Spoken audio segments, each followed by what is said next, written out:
Okay. Receive the president and director's comments. I'd like to take the opportunity for the moment for us to take a moment of silence in honor of Bruce Cunningham. He served this community with dedication, passion, and compassion. He is going to be sorely, sorely missed. And so I'd like for us to just take a moment of solitude.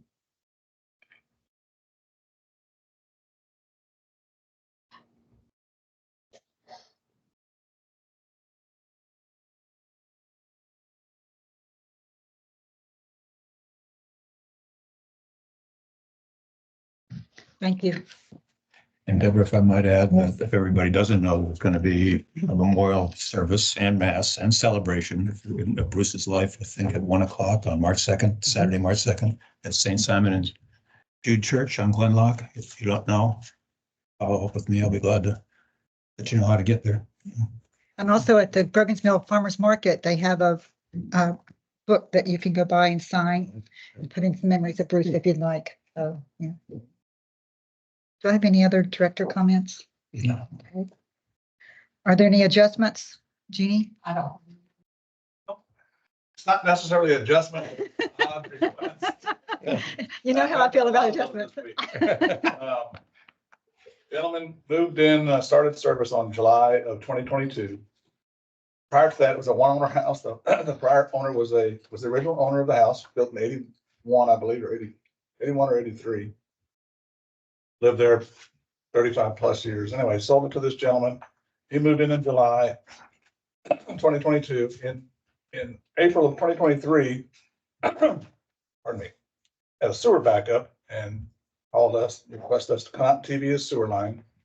We found a belly, little sag in the sewer line from 6 feet to 30 feet. We jetted the main line and his line drained down.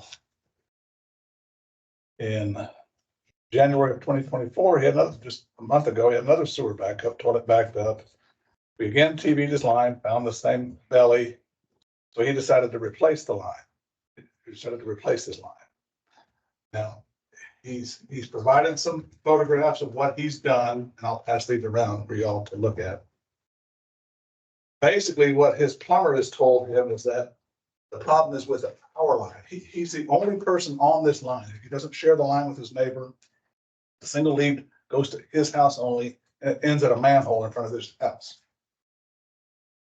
He has found that he believes that the tie-in to our main line is improper. That's the tie-in. We explained to him that is exactly how we would do it. There's nothing wrong with the tie-in. But he claims from his plumber that the problem is with our tie-in. So he is requesting reimbursement for his new line and the plumber receipts, a little over $11,000. Plumber, when he called out Roto-Rooter, they pulled out a lot of baby wipes, a lot of grease, which is also what we found when we cleaned our line. Baby wipes and grease. Two of the worst things that you can put down the sewer. He's asked. Those were two separate cleanings. Those are two separate. So it's happened since He realized, 2022. he admitted to putting the baby wipes down. Grease, he says, that's probably 40 years of buildup from previous owner. I'm making a joke, but that's really what he says. So he's asked me to present the bill. I told him I'd present the bill, but I'm not going to bat for it because I don't think it's our problem. But with that being said, he'd like to know if there's anything you can do to help. Let me pass these around. You can look at the bill. You can read the bill. Looking at me. Mr. Ruger says, it clearly says, pulled out lots of baby wipes, and it has to come from him. He's the only one tied to the manhole. But, Especially since he occupied. Yeah. and he admitted it. I'll pass this around. He did spend quite a bit of money. The gentleman was not rude. It was not, he just wanted some help. What's the address, Mike? No, I can't. I guess I can. This is not did I tell you the address on this one? Well, we're not supposed to unless the owner, consenting to it. I didn't ask him to present his address, but it's So that nothing would written be, on there, but Yeah. it's I mean, if it's in an older confidential house. materials. Yeah, it's 8081. Yeah. older home. That speaks for most of Grogan's Mill, though, really, Yeah, yeah. and March 6. So that's a standard tie-in. So That's our standard tie-in. Yeah, there's nothing wrong with that, in our opinion. Have you But for some seen reason- any work before in the woodlands with baby wipes and plug lines? and- Well, the funny thing is that previous owner that lived there for 35 years, never had a problem with them at all. Not one backup, not one call ever. Sewer problem. So the SAG, Lived there 8 months and already had. how long was the SAG, you're It saying? was between 6 feet and 30 feet, so it was 24 feet 24. long. It's just a small belly. That would allow ample opportunity then for the baby wipes to be unable to climb up the other side, and with any grease, you got a nice fatberg Fatberg. developing in the line. I'm going to make a motion that we just allow. So if there's not, an inclination by the board to take action to approve the adjustment, then there's no action necessary. We've had some approved, just in past experience, we've had some, they will put in half, put in 25%. Or I'm not in favor of any of it, so. Under the circumstances, I don't see how we can be of assistance.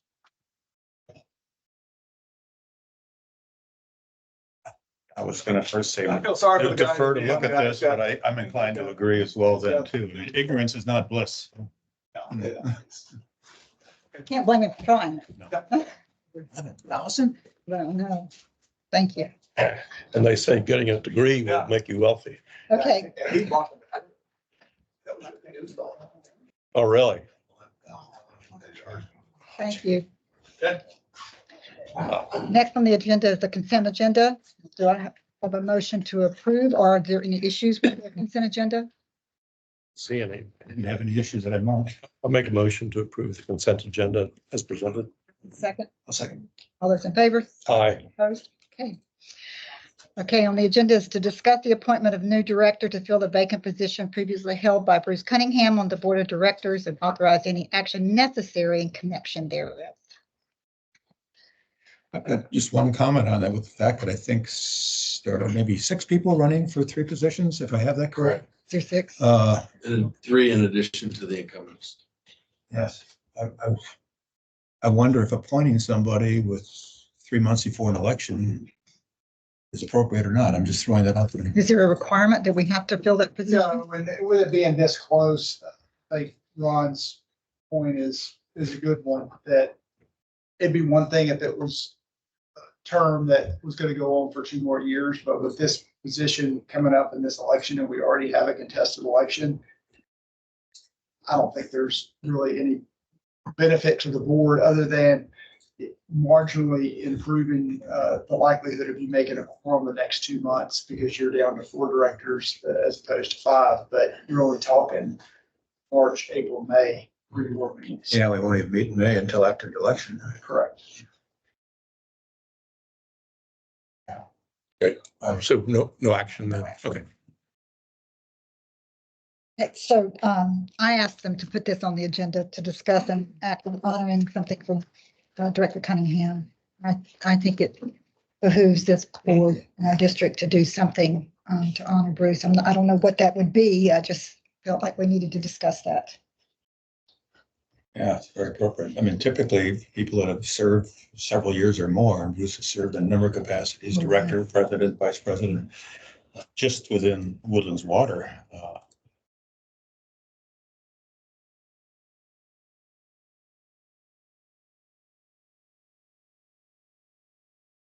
Either, I don't know. Any other suggestions? What did they do with, I've heard, and I don't recall who it was for, but Paul Brown? there, I don't think it was, but it was a plaque, or dedicating a bench in one of the parks, I think. Oh, was that? Mhm. And I don't know how that was funded and how that came about, but I can't remember how that was. I think the director jointly pays for it. I don't think the district paid. That's different. That out there is different. You know, I thought doing something in the Grogan's Mill Village, not unlike a bench, would be appropriate. I don't know if that would come from the Grogan's Mill Village Association, from the farmer's market, and or a combination of the directors. I don't want to step in anybody's path, but that was one of his founding things, and recognizing his years of service in a very Yeah, I busy think- place. Sure, In they, terms of a bench, certainly the Grogan's Mill Village Association, that would be the appropriate body. But I think the idea of a plaque is also, Do you tie that at all to the shopping center there? That's going to be revamped? Well, there's probably got to be a spot that's going to be a safe spot there. If it's not, it can always be relocated on the property. Just wondering if there could be a conversation with Howard Hughes Oh, and the bigger plan. yeah, I hear And you. I might be thinking, wait, but Years down the line, Maybe so they could first things incorporate first. a little dedication, of some sort into that. I mean, it's gonna be beautiful from the renderings, but maybe there's a bench or something that could have a little plaque dedicated in front of it. I don't know, just thinking outside. That's going to be down the line, 2, 3, 4 years. It And will. meanwhile, putting something up within 3 to 6 months and having to relocate it if need be would also be worth considering. We can very quickly do a plaque or a commemorative something or other to give to the family. yeah. We can do that real quick. can I ask what they did for Paul Brown? If anything, I'm not sure, I don't know. Just a plaque. Pardon? I don't think we did anything. No, Okay. just a plaque recognizing his years of service, Yes. acknowledging his, and was given to his wife. That's one of the things we could do very quickly in lieu of something. At a minimum, I think that's what Yeah, we should do, agree. at a minimum, so. You don't need action on that as long as we're all in agreement. Okay. Okay, thank you. Okay. A developer update on Grogan's Mill?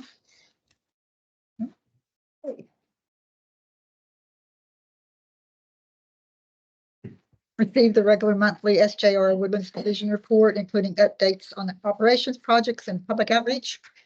Good afternoon. Afternoon. Page 15 starts our January MOR and project updates. Really routine month. If you have any questions, happy to answer any of them. We'll go on to the next one. I just had a question about the wells that are up for rehabilitation. Yes. So that's on page 18. There's 5 wells there. Yes. 5, 11, 22, 26, and 32. Now, if we go over to page 24, we've got an additional well. If we look at the bottom entry of the table on that page, it says well 33, it has 33 in there.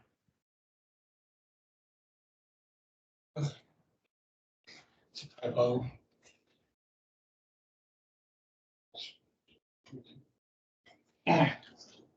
I'll double check for some reason. I think 32 shouldn't be in the ongoing project list right now. Well, 32 is spring 2024 as part of the package 5, 11, 32. Yes. And that's there. But just this other well. If you could, it doesn't have to be answered now. You can just check into I'll that. double check. Yeah. Let's see. Is that it?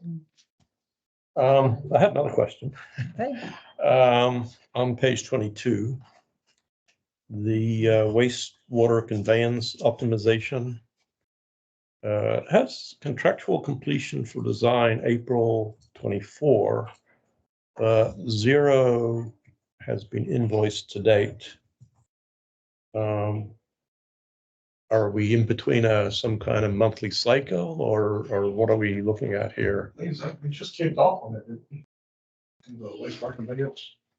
But some of the financials are a little bit behind. The April 2024 date is not for design, that's for the study. completion of the study. Oh, study, okay, Uh, okay. I was looking at the heading above, anyway, okay. Maybe, I don't know, but that is also being funded via the 2017 TWDB funds. Right. So there is kind of another aspect there in the invoicing for specific. That is currently on schedule. I will say that regardless of that being tracked. Okay, all right, Invoicing. all right. And my last thing, Jason, I would appreciate a tour of the PRV on Grogan's Mill once it's all done. Oh, yes, no problem. Yeah, I'd like to see how that whole system works. Yes, sir. We have others in the field that are actually, we're waiting on the actual PRV to come in to install it. We've got others that we can go to at any time just to look at, give you a better understanding of how they operate and what they do. Okay. Just right here, right now. All right, well, whenever you have the opportunity, nobody's expressed interest as well. Ron? I can advise, sure. I can, would you, before we go through you, Eric, or just set up dates? It's fine. Yeah, I can throw some dates to Eric and then. Okay. So whoever wants to come out, take a look at them. And I will say on the project updates, 5, 11, and 32 are the ones that are currently under construction and rehab. And then 22, 26, 33 are currently in design, future rehab. And also it's not listed there, but abandonment of well number 2. Okay, so So I think on page 18,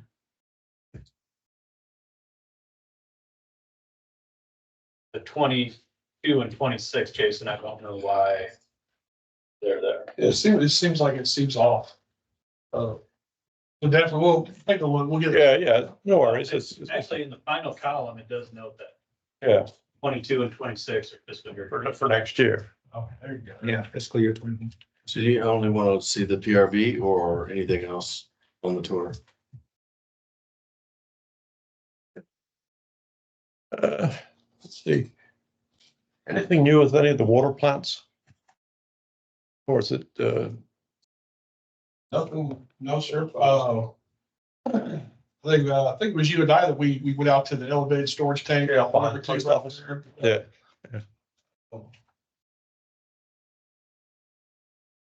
Nothing new. Have y'all been out to the water plants? Actually seen them and, Way back. yeah, I mean, if there's anything y'all want to take a look at, we can make the most of our time and we can go down and look at key things. okay, you think that'd be of interest? It would be fine, I think, with the water plant. Yeah. Number one, gonna be under resurrection, I guess, Yeah. if you will. Yeah. The PRV would be fine. Yeah, I'll throw some dates and we'll put something out. Any day but Wednesday. No problem. And anything before June. Yes, agreed with that. Agreed. No, it's May 21st today and hitting 80 degrees. Yeah. And the next item I have is page 28, starts a presentation for FY 25 budget guidelines. Okay. The one thing that's not in here that has changed is that we were planning for a 5.2% water loss. We've actually lowered that to a 4.5%. Water loss is what we're planning for that. That's the only change. Production stays the same. Or 5.2 to 4.5. On the water loss. Seems better. Sorry, 5.2 to 4.5. Okay.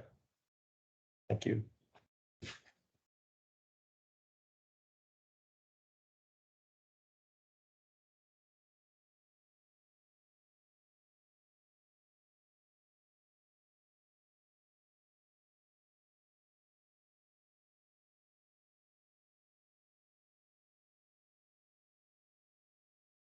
That's, I think 85% of that was due to the drought. Excess revenues due to the drought. We have 5 projects, 5 items that have been identified that we could fund with the money if we're allowed to keep it. Or there's other options within the memo to where if you wanted to refund, use your percentage of that. Well, you can never have enough of an emergency reserve. That's what I was thinking, especially with an old mud. Yeah, that's number one. And it seems that 1, 2, 3, 4 projects are in the works anyway. They've all been approved by your board. Is that right? Yes. Okay.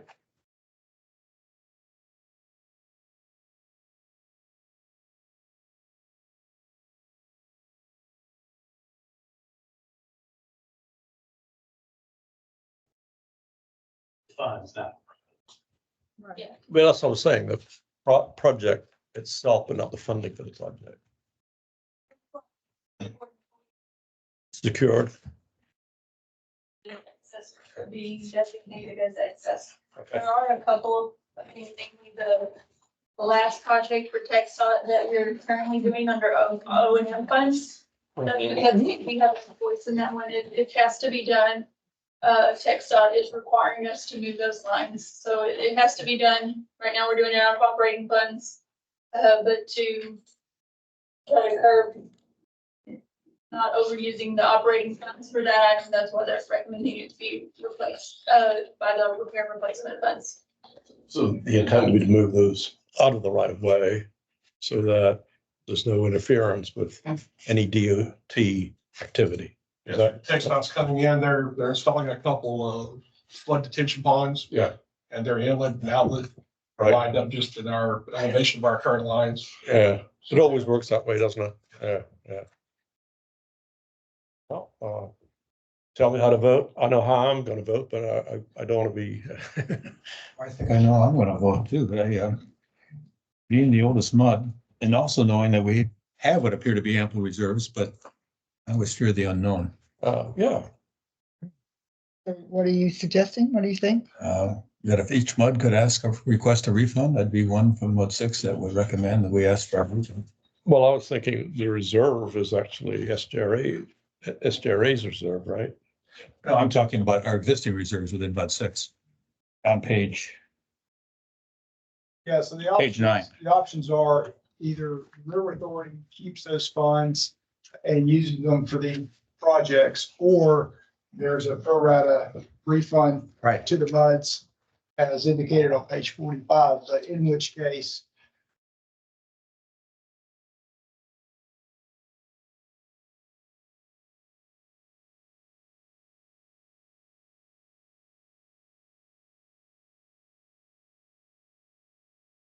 so districts are gonna likely get charged this next fiscal year for these projects one way or the other. So if we have it in the reserve fund, then it won't further push up the wholesale rates. And does this have to be unanimous with all the MUDs? No, it's a majority vote by the trustees, as any other budget item. I'm still inclined as the most mature mud and 294,000 out of a $5 million plus excess fund. We're not going to be that notice. And I think we might be the mud with the greatest need for potential infrastructure structures and projects. I'm just throwing it out there. And to be clear, the recognize this vote would be an all or none vote by the trustees. It's not, 6 districts have funds set aside with the River Authority and under the R&R, and then 4 districts have funds refunded back. Understood. Yeah. I disagree with you. Huh? Respectfully so. Oh, look at me. Yeah, you're. Yeah, if it was me offering advice, I would be voting for the retention for these purposes.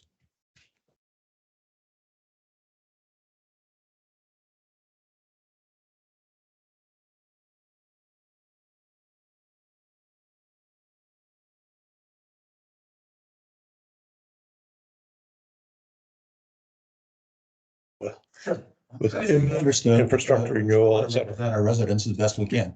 Well, no doubt about that, but I'm looking at the future, so Yeah, yeah.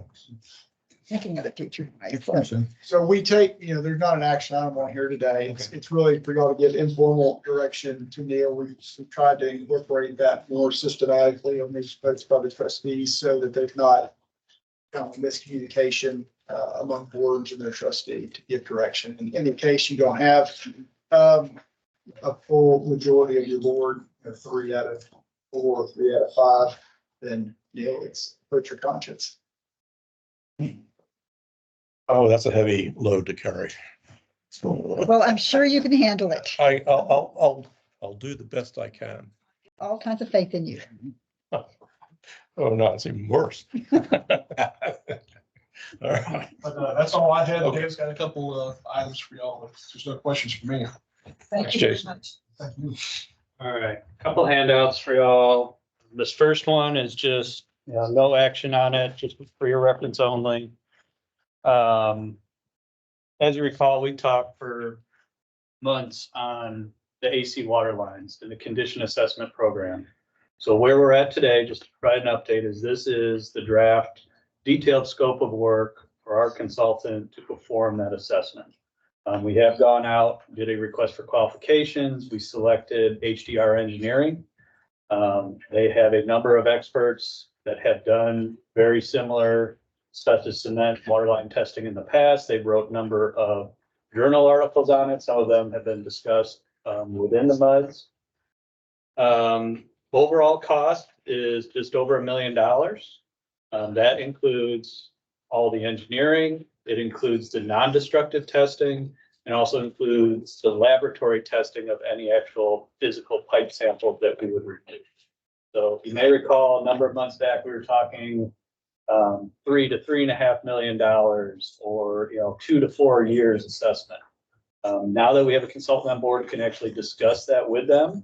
We kind of optimize our approach, and they are saying about $1 million and a little bit over a year to perform the analysis and provide results on how we prioritize the replacements of the AC water lines.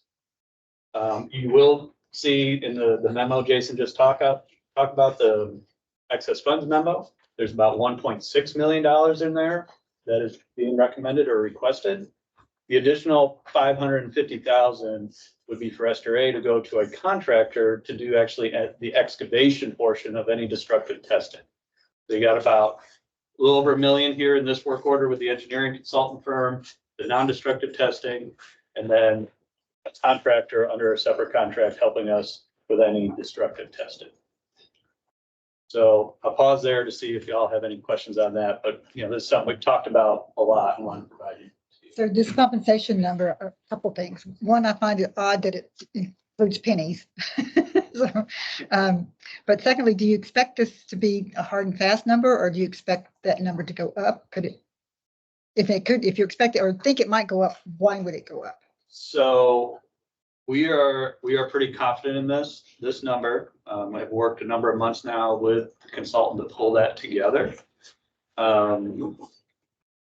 If it would go up, it would be something that comes up during the testing that, hey, maybe there's an outlier here or something that requires us to focus in a different area, do additional testing. If something comes up along those lines, that would probably be the highest probability of something, this cost going up. But this is a full package to test the full 48 miles, not every single inch of that 48 miles, but a representative portion of the full 48 miles in different segments of the AC water line to get to what we feel would be a confident analysis on how we prioritize those replacements moving forward. So there's no contingency in this compensation number for anything like that, right? There is no, I wouldn't say there's any contingency. Some of the numbers will be a type of compensation. There's a couple tasks that are called lump sum. Those are more or less, something we expect that full task to be billed out for. The second ones, there's a number of tasks called cost plus multiplier with a not to exceed. So that's more on the non-destructive testing. So if we don't utilize the full expected amount in this work order, then we wouldn't be charged for it. So there's a number of tasks that are like that to where we don't know the full level of effort yet, that there could actually be a reduction in that overall cost estimate. And you think that HDR Engineering's findings and recommendations will be conclusive and obvious to all, including the trustees? we are hopeful that there is a defendable results and a plan to prioritize those projects moving forward, utilizing data that we already have on break history, but also incorporating this new data with the non-destructive testing and the destructive testing. So I think we're just excited to get it going and see what that data produces and the results it comes up with, just as much as all the MUD directors. So I'm, I think your answer is yes. that is the goal. Okay, thank you. So the completion of service is June 10th, 2025. Or, I mean, I'm trying to scan through this. Are there any intermediate reports that we might expect on, work completed today, Sure. Findings, Um, preliminary findings, of course? This is gonna be an over a year program. I think it's a very important project program that's gonna define hundreds of millions of dollars for the MUDs. So yes, there will be at a very minimum updates as we hit kind of those milestones. Okay. One of the activities is, going in and defining what technologies we're gonna even use and what the approach is. What points are we gonna put on the map where we're gonna do non-destructive testing versus destructive testing? So I think once we hit some of those milestones, that would be good information to come back and share. There is also some effort in here to continue coordination with Eric and Woodlands Water and provide some meetings or workshops with the MUD directors. So, similar how we've done the wastewater strategic plan, there have been some all MUD meetings. There is an option that and some level of effort in here to do that. At the end, have the consultant come in and help us present the results to y'all. Okay. 3 in-person meetings, okay. There it is. So it's the page 7 towards the bottom, first bullet. So it's there. I was trying to scan through to And feel free to go through it in more detail. If you got questions, let us know. Okay. Wanted to provide that to you all. Thank you. And the second one, this is something we wrapped up past weekend. Again, as y'all know, we've been working on this wastewater strategic plan for approximately 3 years now. Going back to late 2020, when we started providing presentations on consolidation concepts, regionalization concepts, rolled into the strategic plan. We entered in, I think it was March 2021, into the phase 1 analysis of the strategic plan. We had months and a number of stakeholder meetings coordinated with the MUDs. I was here giving presentation updates a number of times. We rolled that into approximately a year-long phase 2 master planning effort to that strategic plan, which we have completed. We've provided that final report.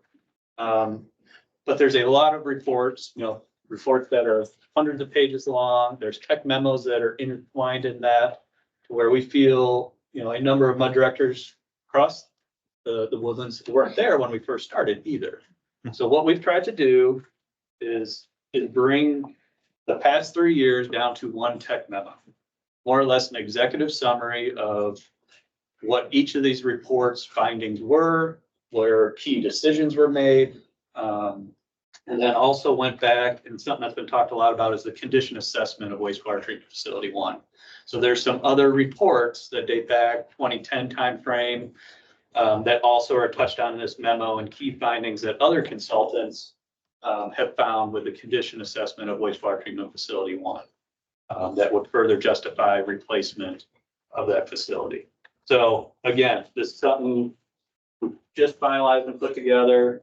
I want to give you all time to go through it. If you go through anything, go through this 20 pages and not the other 500 pages of documents. Oh, you mean? It's only all that 21 time I pages. spent- I'll decide how you All want. that time I spent summarizing stuff? Oh, my God. Okay. You can pick and choose how you want to spend your time, but Yeah. start. Find the clip notes. So, anything in red here, we got to pay attention to. Is that the bottom line, table A? That is regarding kind of the estimated remaining useful life of the various processes or assets, infrastructure of wastewater treatment facility. So, so the 3 headings, remaining useful life, 10 years or less. you've got 1, 2, 3, 4, 5, 6 items checked off. Is that, so these are things that need to be, that have that characteristic?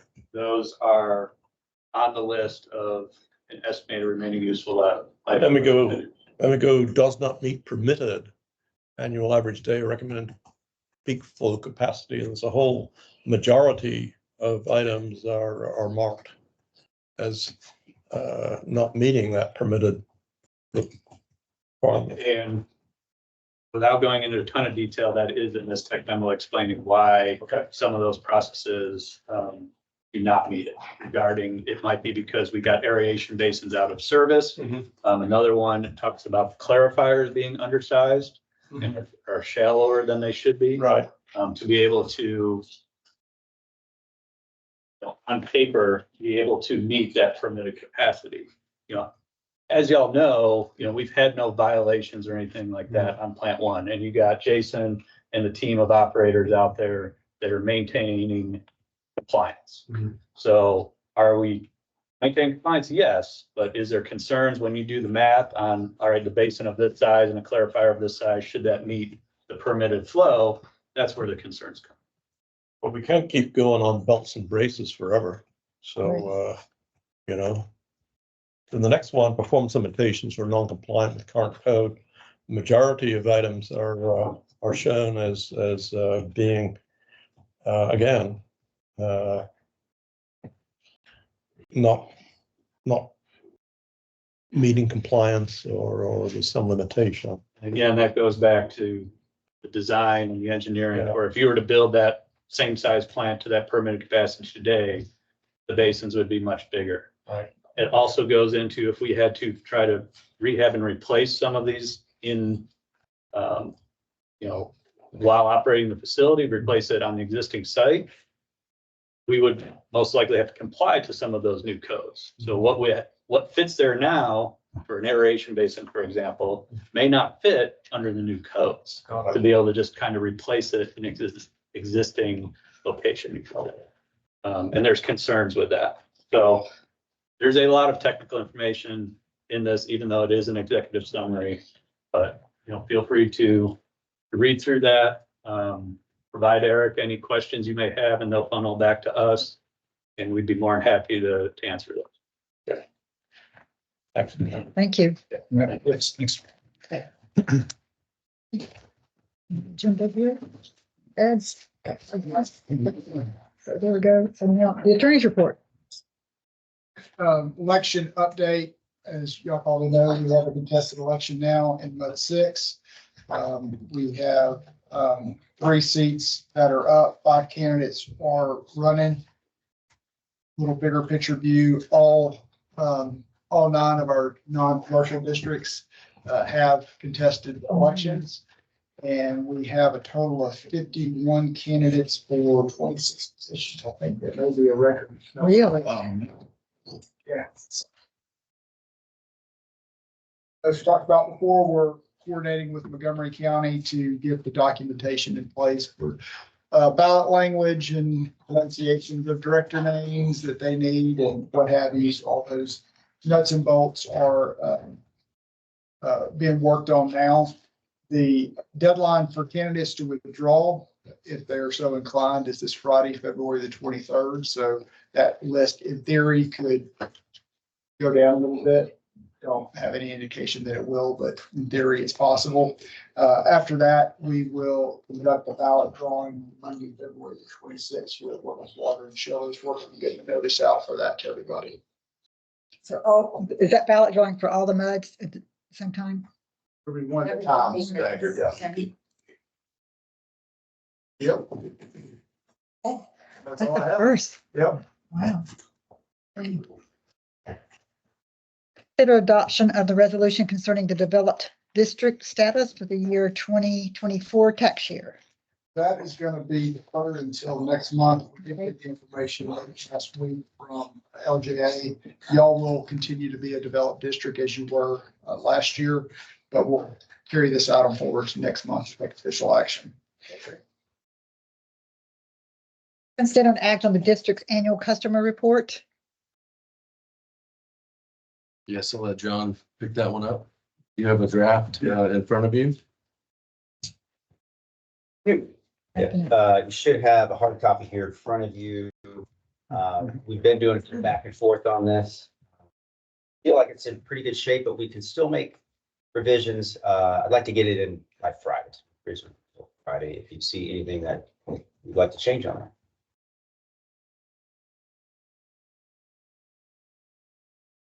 And then as a reminder, this will go out in the next water bill for a week or so. And then we will also send this out via email and post it on our page.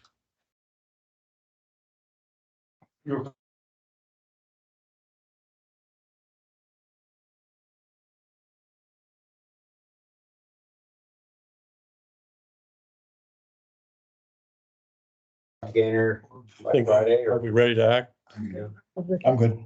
So do I have a motion? Let's see. We can consider an act, so I need a motion. Okay, I make a motion to approve the MUD 6 annual update for the past year, 2023. I'll second. All those in favor? Aye. Opposed? Thank you. I got it. Thank you very much. This is an important tool. We saw a major spike in your webpage visitation after it got sent out last year. And when we sent it out via email, we had a really high open rate, almost like 65% or just about that. Folks open that email. So they're excited to hear from you. Got one question. When can I turn my irrigation system on? Not yet. Don't do it. One more week. Don't do it. It's got really high soil moisture content right now. Your lawn is still dormant. So I'm telling folks another month. Okay. Mostly for your sewer bill or mostly for the plants? For the lawn health Okay. and your sewer averaging. Yeah, Okay. absolutely. So yeah, it's a win all around. All right. You can hand water those plants. Hold on, Connor. You can hand water your trees, you know. I know. I know I can handle it. But my tomatoes are tomorrow's. Well, you can hand water those too. Like, well, we should have an average year as far as precipitation. That's what the state climatologist is calling for. So Right. keep our fingers crossed. Even with the warm appearance of a warm start. Yeah, I mean, that's the seasonal outlook at this point, but Yeah. Well, there's transitioning El Nino, La Nina, some of each. And then that I pineapple. want to be a river. meteorologist in my next life. Yeah. Other profession can you be wrong most of the time? Yeah. Exactly. Yeah. Baseball. baseball. Yeah. Okay. That's 30% approved. Okay, That's true. It's a long way. Should we move into the Sure. communications report? Okay, so on page 64, you have your monthly communications report. Last month, I noted I was going to bring forward some more metrics to assess how we did last year. So I have some key metrics for you today. So the first page on 64, the Chronicle, Community Impact, Woodlands Community Magazine, those are our primary marketing outlets. And with the Chronicle, so that is a digital syndicate. So that's many dozens of websites. It's not just chronicle.com. The number of folks that actually engage with the ads there, well over 28,000. So that rate of engagement exceeds industry standards. So those were successful ads for us through the year. Community impact, that the main value there is in the print product, which goes to every home every month. And the readership is 160,000 a month times 12. So there's a lot of visibility there. And we do a quarter page ad each month. Is 5% considered a good number there then? 5% for, That's what I'm trying to read. A community impact, 300,000 impressions and they're 100. oh, sorry, there's two different things. So there is a digital presence as well. Impressions are great. I mean, you can see in Chronicle, we had over 1.5 million. They don't mean a whole lot, but what we really want is engagement. You can throw those ads up there. If nobody's looking, it doesn't matter. Unfortunately, we don't get that data on engagement. But again, it's really the print that we value there. Good number. Woodlands Community Magazine, that went to every home in the Woodlands every month. It's 42,000 homes, and we did a 2/3 page ad every month. Last year we did a full page ad, and we get an article in there each month as well. On the next page, website visitation. So we're trying to drive folks to the website. We've done a lot of things to make that experience better for them when they get there. We did see a 32% increase over 2022. and a 48% increase in visitation over the previous 5-year average. And I Congratulations. was actually quite surprised by this, 115,000 unique visitors over the course of the year. So that's far more than our customer base. So that's, people are visiting. Skipping down to Woodlands Water Weekly, we had a nice consistent, almost 6% open rate there. That's well above industry average. And what that translates to, that's not our full account list. But when you do the math, we're reaching just under 40% of all of our accounts are opening that email each week. Sounds impressive. So that's good reach there. And then on the next page, social media. So Facebook, we doubled our reach over 2022. Reach is basically the number of folks that saw our stuff. Didn't follow it necessarily, but saw our material through social media, through Facebook.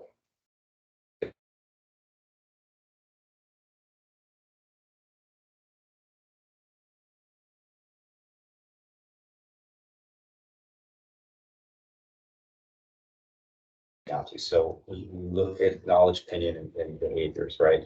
So that community survey gave us a good sense of where we are with knowledge and opinion levels. We improved significantly on those last year. Behaviors, we need to go to some other things. So we can look at per household water use. That actually dipped 7% from 2022 residential. We can look at participation in programs and services like our WiSI program or Relay. We can look at how many people are signed up for WaterSmart. That's a main tool we push. So looking at WaterSmart specifically, we registered on average 181 new registrations a month, bring us to 39% of our total accounts to date. That rate of growth declined from 2022. We know that the more people we sign up, the harder it's going to get to sign up the rest of the people. A lot of big numbers. But we don't want to rest on that. We've got some strategies we're working on to get that rate of increase up.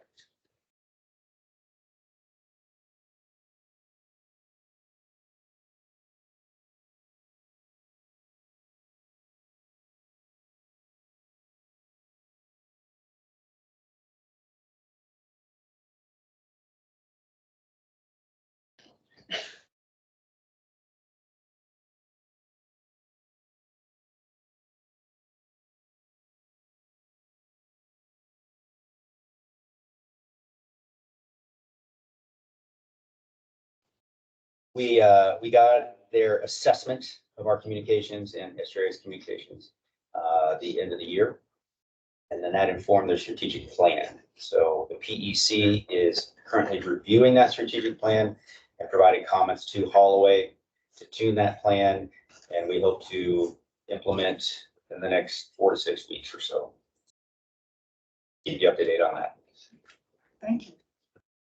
Thank you. Thank you. Great work, Scott. Yeah, absolutely.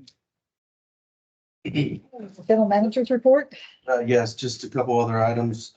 One is to remind everyone that the Gulf Coast Water Conservation Symposium is tomorrow. And so myself and a couple of directors from various MUDs will be attending that. I'm looking forward to that. And then just want to give you an update on the One Water Task Force. That's what it's been called in the past. It was a group that was created after Harvey, looked at some drainage things, had mixed results. If you recall last year, the township voted to support the recreation of that. Behind the scenes, we've been working on putting together really some goals for what that would look like and the WWA's involvement to the MUDs. And so we've been working on that behind the scenes. We had a meeting with unofficial, I guess, meeting with the township, some township leadership a week or so ago, just to kind of go over those goals and talk about some of the expectations as this thing might get kicked off again. Probably looking at a name change, rebranding type of thing, but just wanted to give you that update. And that's all I had. Authorize the review of the Water Conservation Plan and Drought Contingency Plan, policy number RNF-35 for any required update. Yeah, the existing document is on the Google Drive, but you're required to, that was filed years ago. You're required to look at that every 5 years. It's time. It was filed in 19, so it's time. So I'll need concurrence from the board to proceed with renewing that or making changes as necessary. Mike and I have met with the consultant that helps us with that on the drought contingency plan and water conservation plan, I think last week. And so we're working with.